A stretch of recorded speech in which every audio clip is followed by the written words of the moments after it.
안녕하세요. 미술 평론하는 최열입니다. 오늘은 대구 미술관에서 진행하고 있는 때와 땅 대구 근대미술전 전시에 출품하고 있는 대구 출신의 니 여성이라고 하는 작가, 그렇게 널리 유명하지는 않지만 익회대의 친형입니다. 익회대가 훨씬 유명하죠, 화가로서는. 이제 그 이유도 이야기를 할 거고요. 왜 그런가. 그리고 이 여성은 본명이 아니에요. 본인이 나중에 그 이름을 정한 이름입니다.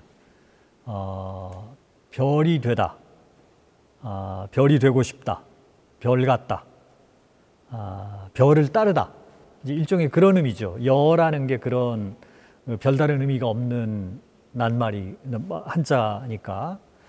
원래 이름은 이명건인데 그 명건을 여명으로 바꿨어요. 자기 생애에 별과 같은 사람이 되고 싶었던 모양이에요. 그리고 결국 별이 됐습니다. 우선 가족 관계를 잠깐 이야기를 하면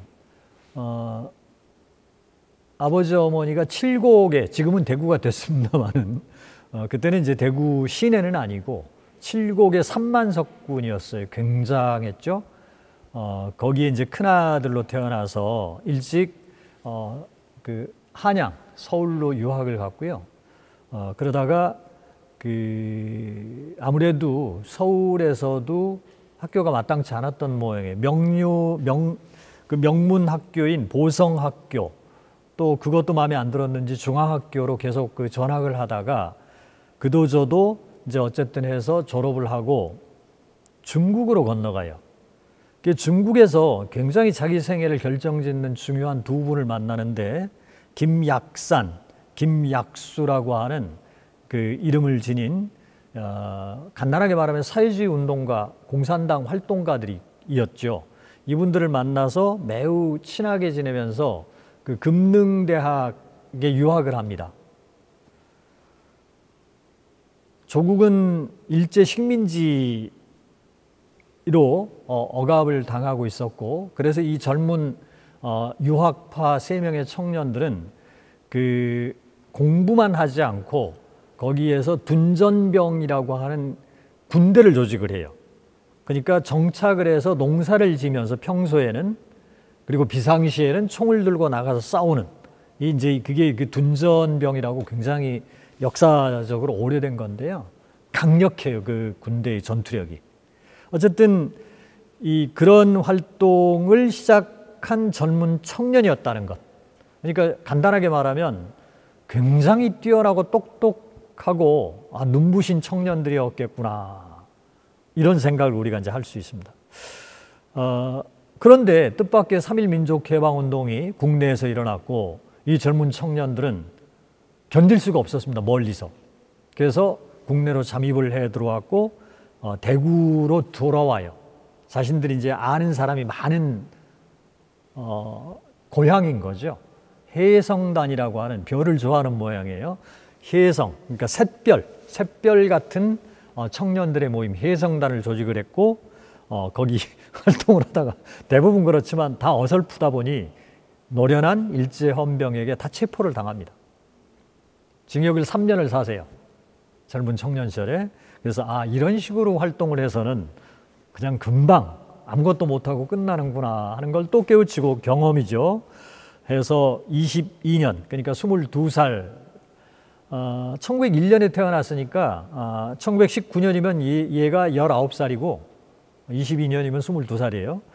22년에 추록을 해서 이래가지고는 안 되겠다, 공부를 제대로 하지 않으니까 이게 어설프고 해서 일본으로 다시 유학을 떠납니다.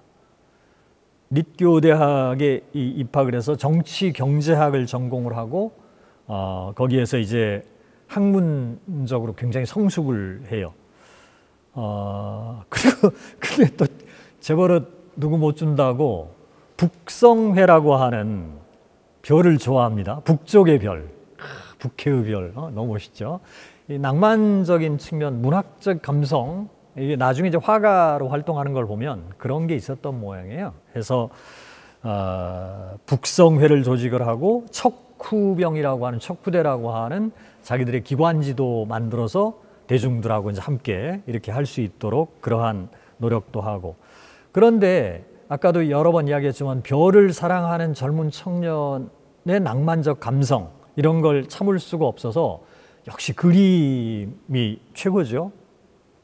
아마 모르긴 해도 노래는 별로였던 모양이에요. 저하고 똑같아요. 듣는 건 좋지만 하는 건 못하는. 그래서 이분이 나중에 조선 최초의 메조 소프라노 박경희와 결혼을 해요. 그러니까 자기가 못하는 건 남을 통해서라도 기어코 이루는 뭐 이런 의지가 굉장히 대단한 이런 청년이었던 모양이고, 그래서 1923년에 대구 미술 전람회라고 하는 여기 우리 때와 땅 전시장에 들어가 보면은 대구 미술 전람회가 이제 이렇게 섹션으로 이렇게 해서 설명문이 붙어 있어요. 자세한 건 거기서 보시고, 대구 공제회관이라는 곳에서 이 전람회를 했는데 매일 500~600명씩, 그러니까 요즘으로 말하면요, 그때 인구 대비라든지 문화적인 수준 상황 이런 걸 생각하면 요즘에 하루에 10,000명씩 들어오는 쿠사마 야요이 같은 거 이런 거 했을 때 엔터테인먼트 같은 굉장한 전시였던 겁니다. 거기에 이 젊은 청년이 작품들을 출품을 하죠.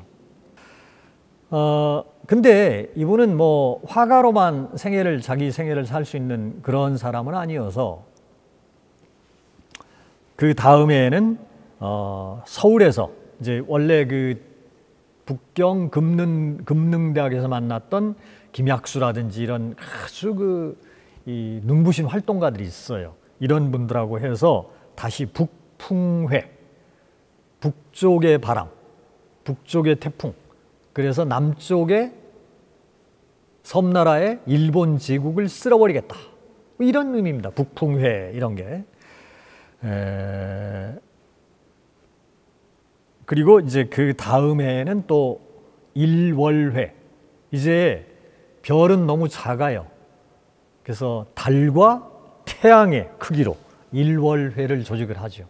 그러니까 이런 게 뭐냐면 우리는 이제 이걸 사상운동이라고도 하고 이데올로기 투쟁이라고도 하고 지하 정치운동이라고도 하고, 그러니까 총칼을 들고 설쳐대면서 싸우는 것이 아니라 대중을 점차적으로 조직을 해서 대규모 3.1운동이나 4.19와 같은 이런 운동을 조직해 나가는 이런 걸 이제 우리가 지하운동 또는 사상운동 이렇게 얘기를 하는데, 사상적으로 그것이 마르크스 레닌주의든 또 무슨 다른 사상이든 중요한 것은 그때 당시에 우리가 제국의 억압을 받고 있었던 식민지라고 하는 사실이고요.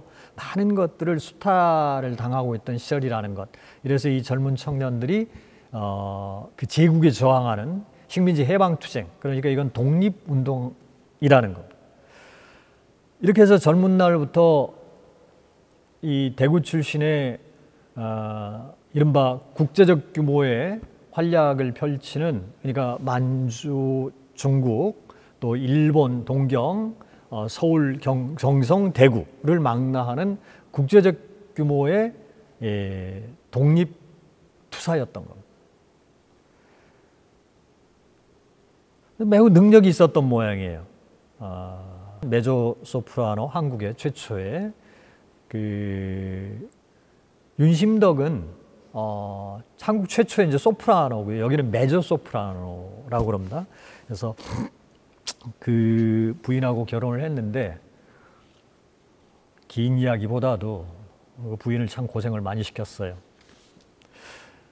그리고 이제 이 대목 정도에서 이제 가족 이야기를 할 텐데, 아버지 어머니가 이제 삼만석 대지주였는데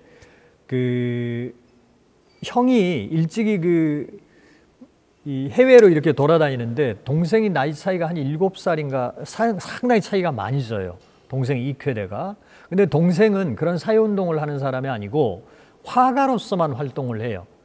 그런데 이 어린 동생이 그 7살 손위의 큰 그 형, 아버지, 거의 아버지는 아니지만 하여간 작은아버지 뻘의 형을 굉장히 존경을 했고, 그 형의 정신과 그 형의 지식과 그 형의 지혜를 거의 다 물려받았습니다. 아까 나중에도 이야기하겠지만 익혀되는 미술이라고 하는 조형 언어의 천재적 기량과 재능을 갖고 있었고, 거기에 전심전력을 다했어요. 그러나 이여성이라고 하는 이 큰 형님께서는 미술도 재능이 있었지만, 우리가 이제 팔방미인이라고 하지요. 모든 분야에 다 재능을 갖고 있었습니다. 그래서 미술에 혼신의 힘을 기울이지는 않았어요. 그래서 동생이 그러한 미술의 최고의 기량을 갖고 있기 때문에 거기에 많이 이제 의탁을 하시지 않았을까? 뭐 이런 생각도 해봅니다. 그 사진이 한 장 있는데 아버지, 어머니, 그리고 형님, 그러니까 이여성 가족, 그러니까 이여성과 박경희, 그 다음에 동생 익회대와 그 부인이 유갑봉 여사예요. 이야기가 구구절절 끝이 없지만 이분들이 다 모여있는 사진이 한 장이 있습니다. 여러분들이 지금 보시는 사진입니다. 이렇게 행복하고 단란한 3대가 모여있는 이런 사진을 보면 이 가족들이 어떻게 해서 풍지박산이 나고 어떻게 해서 한 그 대구의 큰 그 3만석 지주의 가문이 사라져 버리는지, 이런 우리가 분단, 그러니까 또 전쟁, 식민지, 이런 과정을 20세기 100년 동안 겪어온 결과가 아닐까, 이런 생각을 해요. 이분이 이제 계속 그런 그 사회주의 운동, 독립운동 및 사회주의 운동을 계속 전개를 하다 보니까 이제 한양에서 더 이상 살 수가 없었습니다. 그래서 그 임신을 한 그 소프라노 박경희와 함께 이여성, 박경희 두 부부가 중국 상해로 망명을 해요. 그래서 3년 동안 정말 그 나중에 회고들을 하는데 고난의 세월이었다, 이렇게 얘기를 합니다. 그리고 거기에서 임신 8개월째 부인이 유산을 해요. 그래서 이제 그런 그 아픈 과정들, 그런 과정들을 겪고 어찌어찌해서 이제 다시 한양으로 들어와서, 그러나 이제 워낙에 뭐 눈부시고 훌륭한 이 역량들을 갖고 있고 이미 그 조선 지식계에서 전부 그 사실에 대해서 공감을 하고 있기 때문에, 자타가 공인을 하고 있기 때문에 조선일보 사회부장으로 특채가 돼요. 그래서 이제 언론인으로 활동을 하면서 월급이 나오니까 이제 고생시켰던 부인도 안정된 음악가로서의 활동을 하고, 그래서 1930년대 이후는 안정적인 생활을 펼쳐나가요. 근데 아까도 얘기했지만 재벌은 누구 못 준다고 또 다시 다양한 사건들에 휘말렸고 해서 동아일보로 말하자면 쫓겨나서 동아일보로 옮겼다가 동아일보에서도 못 견디고 또 쫓겨납니다. 그게 한 6년가량의 세월이었어요. 근데 그때 한국 최고의 모더니즘 시인이라고 하는 김기림, 들어보신 분은 아실 겁니다. 그분이 시골 촌놈이었는데 상경을 해가지고 이제 찾아갔어요. 이분을, 이여성 부장을. 그러니까 너무 따뜻하게 해주고 잘 맞이해주고, 그래서 정말 서울에 올라와서 맘붙일 곳이 딱 한 군데가 있는데 이여성 형이었던 겁니다. 나중에 수필을 하나 써요. 재밌으니까 들어보도록 합시다. 김기림이 1932년에 신동아에다가 발표한 글인데요. 읽어볼게요. 지난해 3월 달에 니와 내가 작은 보금자리를 남산 밑에 꾸민 이튿날 밤, 나는 첫 손님으로 이여성 형과 이홍직 형을 맞이했다. 이여성 형은 나의 2년 동안의 서울 살림 중에서 얻은 최대의 우정이다. 그는 니와 나의 행복을 위하여 커다란 붉은 튤립의 화분을 주셨다. 튤립 붉게 향내나는 밤, 이홍직 형과 나는 이여성 형의 달콤한 옛 이야기의 감탄, 낭망, 매혹, 하면서 마지막 전차가 끊어진 줄도 모르고 생활에서 전혀 해방된 유쾌한 몇 시간을 가질 수 있었다. 나는 이 여성 형을 생각할 때마다 동양을 초월하는 초동양류의 위대한 콧마루 위에 걸려서 끊임없이 약소 민족의 그 국면을 통찰하는 검정색 로이드 안경과 그리고 튤립 붉게 향내나던 그 밤을 잊을 수 어떻게 있으랴.